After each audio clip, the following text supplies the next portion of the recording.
Now, if you're a fan of anime, you've probably seen your favorite anime get adapted into live action, like Dragon Ball, Death Note, and even Naruto.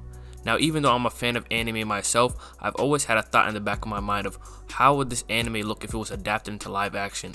And we've seen it be done countless of times throughout the years, and they've all turned out to be shitty. And it got me wondering, why are every anime live action adaptations shitty? Because we've seen great live action adaptations from comic books to live action, but for some reason when it comes to anime, the job just can't be done right. But before I get into the video, make sure you guys like, comment, subscribe, and make sure you guys watch till the end. Now, some people might say that anime can be adapted into live action, and I just don't believe that's true, because we see countless of times with other companies like DC and Marvel how they adapted their animated content into live action, and it turns out pretty well. The CGI and everything, the story is good, but for some reason when it comes down to anime, the ball just fumbles, and it got me thinking there is clearly a problem in the live action department with anime, and it got me thinking, why is that? And there's only two reasons I could come up with.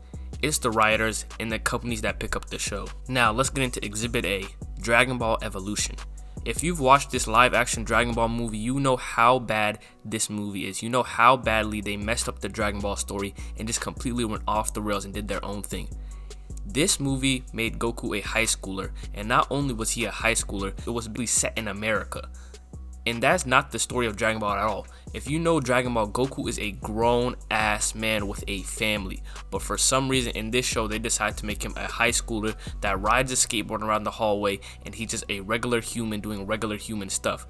That's not who Goku is. Goku is a Saiyan that came from another planet and came down to this earth, and we never even seen him in school. He came down to this earth to fight and become the strongest being alive. But in this movie, they decided to humanize him and tried to make him more relatable to the audience and decided to make him a high school martial arts student. Now, off the rip, when I watched this movie when I was a child, I could already tell that the writers and the directors of this movie clearly have never seen or read Dragon Ball. They just picked up this concept because they seen how popular Dragon Ball was in America and how popular it was in Japan. So they decided to pick up the concept of Dragon Ball and decided to make it into a live action movie. I don't know who gave them the go ahead. I don't know if the Dragon Ball creator Akira Toriyama gave them the go ahead to make this movie, but this should have been shut down and struck down instantly.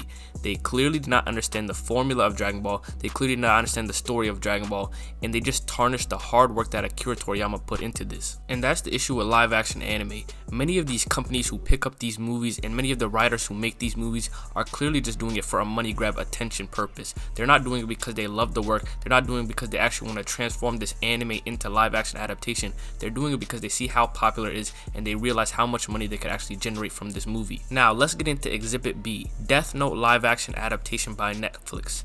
Now I'm gonna be honest, this adaptation was not as bad as Dragon Ball adaptation.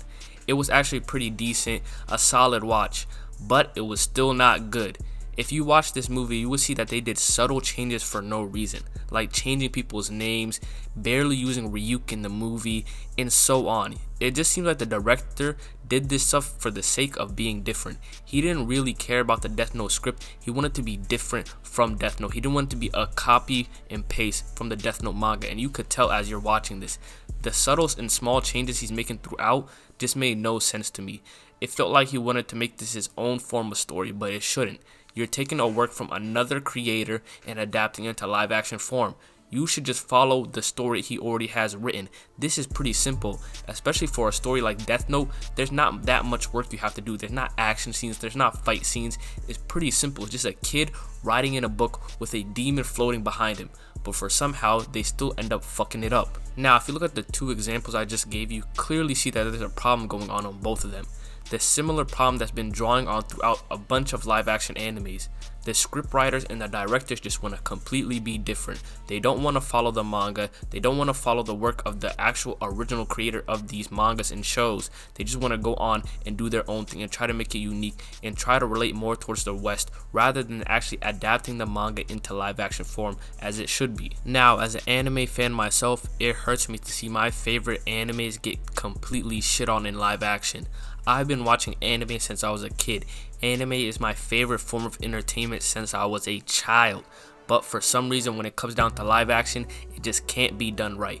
If we actually get a good live action anime adaptation throughout my years, anime would have been way bigger than it is currently. Even though anime is huge right now, I feel like if a good live action anime adaptation came out, it would draw more fans to actually want to get in and start watching anime, because they would realize how good anime actually is. Because the main issue with the general audience and the main issue with main people in the West of why they don't want to watch anime is because they feel like they can't watch cartoons and they feel like it's for children. But if it actually gets adapted into live action, they will realize, wow, this story is actually good and it's not for children. But for some reason, these directors, these companies, and these writers all have no brain, and they're all money hungry. They all want to be different and try to fit this agenda of the West rather than actually following the manga and making a good live action adaptation. Now, we have been getting better with live action adaptations throughout the years, like Avatar and One Piece. And I'm not gonna lie, even though they are on the right track and they are starting to follow the right tracks of actually adapting the manga and adapting the cartoon properly, we still are going off the tracks. I feel like there's still a little bit of changes they're making and a little bit that just doesn't sit right with me. And I know some people might say, Oda's actually working on the One Piece show, so it's gonna be good. He agrees with all these changes they're making. Well, yes, he is working on the show with them and he is agreeing with these changes, but as a fan, it still doesn't sit right with me. So hopefully in season 2, the One Piece live action adaptation starts to get better and we see more adaptations of anime start to get better throughout the years, because we would love that. Even though anime fans say, yo, we don't need live action adaptations, they can't lie. It would be great to have some live action adaptations. But if you guys did enjoy the video, make sure you guys like, comment, and subscribe, and comment down below what your thoughts are on live action animes. But other than that, it's your boy Midnight, and I'm out. Peace out.